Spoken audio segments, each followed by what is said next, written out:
Hey everybody, Shadow Serpent here. Welcome to today's video. Today's video is going to be the off-meta weapons video that I've been talking about.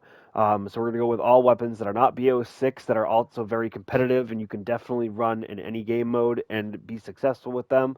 Before we get into the loadouts, make sure you guys like the video, and if you guys have any suggestions for future videos, or for loadouts you'd like to see me use in a gameplay, or maybe suggestions to add to this list that I have here today, make sure you leave them in the comments below. If you're new to the channel, make sure you subscribe. We have the best off-meta loadout videos. We have the best meta videos.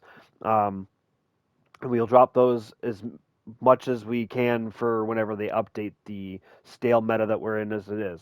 And then we also have fun gameplays. I'm not a die-hard battle royale player. I'm not the biggest fan of that. I like my Warzone TDM plunder, so that's what we normally play. Even if that's not your cup of tea, just enjoy the show. I do this for fun. I do this to show you guys, weapons and all that fun stuff. So make sure you guys subscribe to the channel, and let's get into the loadouts. So this weapon here is going to be the Riveter Shotgun. The Riveter Shotgun kills faster than basically anything in its first damage range. Even in its second and third damage ranges, it seems like it just kills faster than everything else in that 20-meter range that I like to be in with my primary weapon, my SMG type weapon. It just absolutely shreds people, and it's very easy to use, especially with this build in tack stance. I know that's not something we've seen in a while, but this is the build. This is Slater's build. I described how it was that I came about this build in my last video with the toxic loadouts. So make sure you go check that out if you want to hear the full story. But this is the build right here, so make sure you go ahead and take a screenshot. Gun that's off meta, but still very much meta if you're good with it, is the Crossbow. The Crossbow is back, baby. It used to be pretty okay in MW2, where if you hit the chest, or above with the explosive bolts, the first shot would crack their plates, and then the second explosion would knock them. So it would be a quote unquote one bolt, one kill. And it was a lot of fun to use. It was just really difficult because the bolt trajectory, was pretty bad. It was like rainbow shot. And then in MW2 or MW3, when that integrated, until season 6, it was a one shot to any part of the body, and it was absolutely disgusting. But it just still had that really bad bolt trajectory, which wasn't as bad because you just had to hit them and they would knock them. Then they buffed it and nerfed it. They nerfed it to the point where you have to hit a neck or a headshot in order to get that one shot knock with the blast cap bolt. And then they buffed it by making it less affected by gravity, which means it shoots straighter, very much easier to hit your target with. But this is the build. Make sure you screenshot.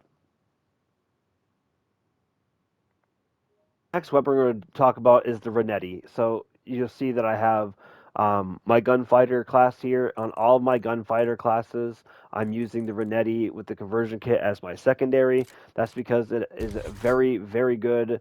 Here's your build for that.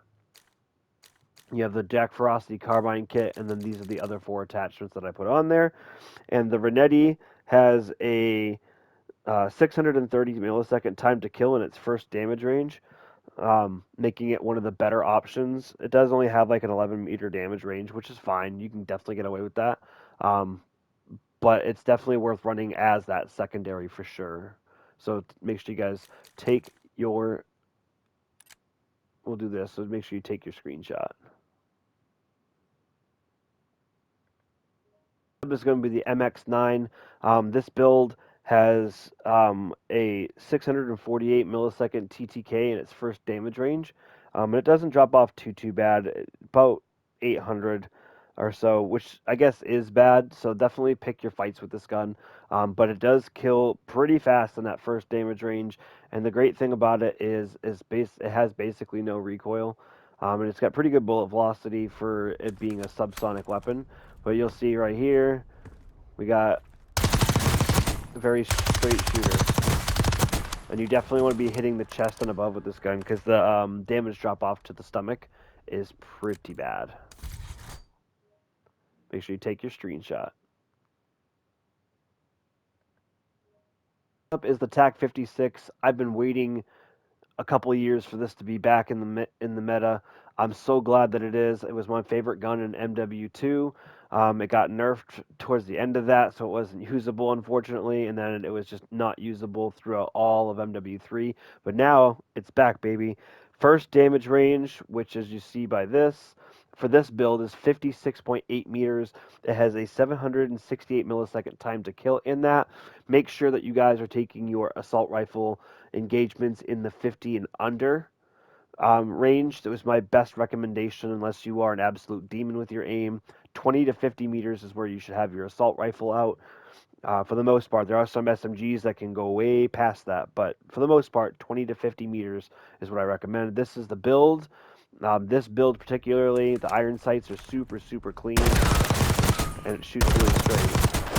You can see there's a little bit of visual shake there, but, you know, I'm hitting all my targets, and it's very, very easy to use. Now, if you are not a person who likes to use um, the iron sights, and you just want to use a sight, I would recommend putting on a suppressor. So let's go get this suppressor real quick, and then you can put on like the glassless optic. Got past it. Nope, not yet. There you go. So this build would do just fine. Still has basically no recoil, and it's still very easy to use. I would just honestly recommend getting used to the iron sights. However, this one has a 47 meter first damage range, but it does have 939 bullet velocity, which is pretty good. Second damage range, it goes up to a little over 900, which will put it like middle of the road. The other assault rifles from BO6 will just be better at that point. So that's why in my recommendations, I 100% recommend that you just take the build as I have given it to you. With the I gotta freaking find it again. The flash hider and the high grain rounds.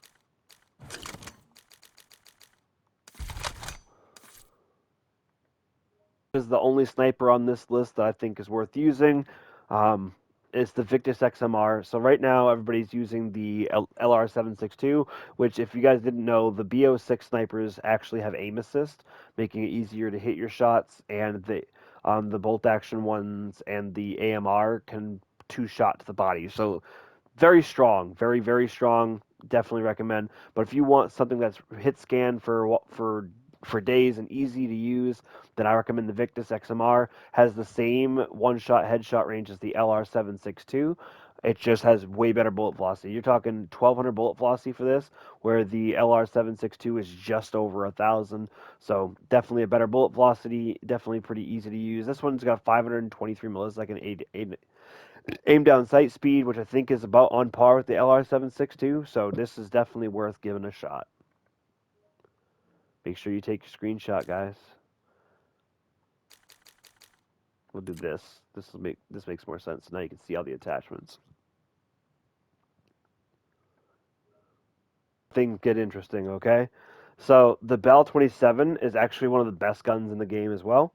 It has the first 4 shots are slower than the rest, and then after that it speeds up. So if you're just counting the first 4 shots, so the headshot multiplier on this is non-existent.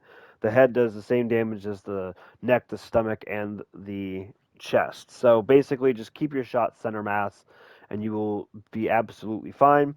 So in its first damage range, it has a 708 millisecond time to kill. Um, it has a 638 millisecond time to kill with those with that the thing. And the craziest thing is when you get it out to like its furthest damage range, it still kills in under 1,000 milliseconds. You have to forgive me because I'm looking at all the information that I got here, but it has an 836 millisecond TTK out to 52 meters, and then it drops down to roughly about a little under 900. So this gun is very good, very competitive, and it has very little recoil. Make sure you take that screenshot of this, and then we'll take it into the shooting range real quick. We'll show you. It's got a little bit of wobble, but it's very accurate. So just like that, definitely give this one a shot. With the Jack Devastator Decimator conversion kit. So this is your build. Make sure you screenshot that while I'm talking here. This gun has one of the best time to kills in the game, period, at close range, at 602 milliseconds, and that goes out to 13 meters. And then after that damage drop off, that'll go out to another 22-ish meters, 23 meters, and it's still under 700 milliseconds, making this an excellent sniper support. And it's definitely going to outgun basically every other SMG at that range. So this gun is very, very good. The only thing that I would caution with this is it just doesn't move very fast. So, you know, you take from that what you will, but it definitely does kill very, very fast and is a very effective weapon, very easy to use with the iron sights. You don't need to put a sight on that for sure because it's got the classic MP5 iron sights. V, my other favorite weapon from MW2. My favorite weapon of all, it's the SCARH. I love this gun. I have been using this, and this thing is a blast to use. It does kill pretty freaking quickly. 736 milliseconds in its first damage range, and we have almost 1,000 bullet velocity with this build. And it's very easy to use, especially after they did the recoil adjustments to the MW2 and MW3 weapons, which we'll go and I'll show you that in the firing range here in a minute. But we have over 1,000. We have basically 1,000 bullet velocity on a pretty easy to use weapon. I just highly, highly, highly recommend getting used to the iron sights. I know people like to use sights, but trust me when I tell you, you're better off this way. If you absolutely have to take out, you know, put a sight on, you got to change up the build a little bit. So before I change up the build, I'm going to show you what the gun shoots like. Definitely a lot better than it used to. It shoots very straight. There's not a whole lot of recoil to control there. I mean, I looked really bad, but trust me when I say it's better. But if you want it to shoot better and you need to have a sight on it, I recommend taking off the high grain rounds and then putting on the quartermaster suppressor. Gotta find it first. I think it's at the bottom here. Yeah, put on the quartermaster suppressor and then put on the Jack Glassless, which I passed. Oh my goodness, there we go. So this will definitely shoot better. It just won't have the same bullet velocity or the same damage range, but definitely will shoot better. So take that as you will. I still highly, highly, highly recommend just keeping the flash hider on there. And then definitely keeping on the high grain rounds. This is just the way that I recommend you use it, but just use it how you want to. For the off-meta loadout, guys, thank you so much for tuning in. I appreciate it. Remember to leave a like and a comment on the video. And then if you're new, subscribe to the channel, and I'll catch you guys in the next one.